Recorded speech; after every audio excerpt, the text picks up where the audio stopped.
തൃശൂർ വെള്ളിക്കുളങ്ങരയിൽ കാട്ടാന ഇറങ്ങി. ജനവാസ മേഖലയിലെ കൃഷിഭൂമിയിലാണ് കാട്ടാന ഇറങ്ങിയത്. ഒന്നുകൂടി വിളിച്ചാല് വീടുള്ളൂ.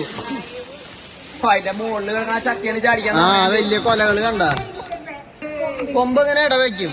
അതിന്റെ രണ്ട് കുലുക്ക ഇവിടെ സാറ് വന്നിട്ട് കുലുക്കണ കണ്ട കുലുക്കണ നോക്കി. ഒന്നുകൂടി വിളിച്ചാല് വീടുള്ളൂ.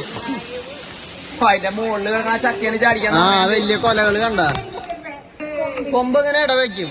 അതിന്റെ രണ്ട് കുലുക്ക.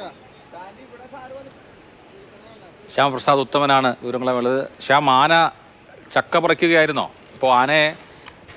ഇപ്പോൾ ആനയെ കാറ്റിലേക്ക് കയറ്റിയിട്ടുണ്ടോ, അല്ലെങ്കിൽ എന്താണ്? കൊമ്പ് ഇങ്ങനെ ഇടവയ്ക്കും. അതിന്റെ രണ്ട് കുലുക്ക.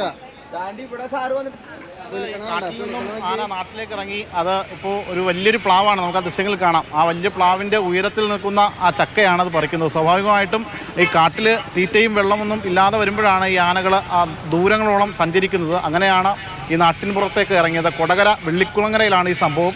ഇന്നലെ വൈകിട്ടോടു കൂടിയാണ് ഈ സംഭവം നടക്കുന്നത്. നാട്ടുകാർ തന്നെ പകർത്തിയ ദൃശ്യങ്ങളാണ്.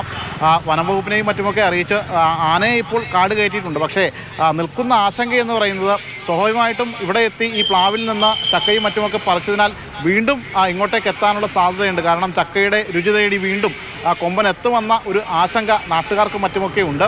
എന്തായാലും നിലവിലിപ്പോൾ വനംവകുപ്പ് അവിടെ കൃത്യമായ രീതിയിൽ പട്രോളിങ്ങും കാര്യങ്ങളും നടത്തും എന്നാണ് അറിയിച്ചിട്ടുള്ളത്.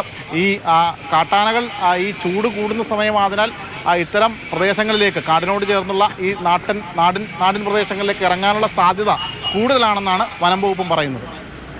ശരി ശ്യാം, എന്തായാലും നാട്ടുകാർ ഭീതിയിലാണ്. വീണ്ടും വരാതിരിക്കട്ടെ എന്ന് വിചാരിക്കാം.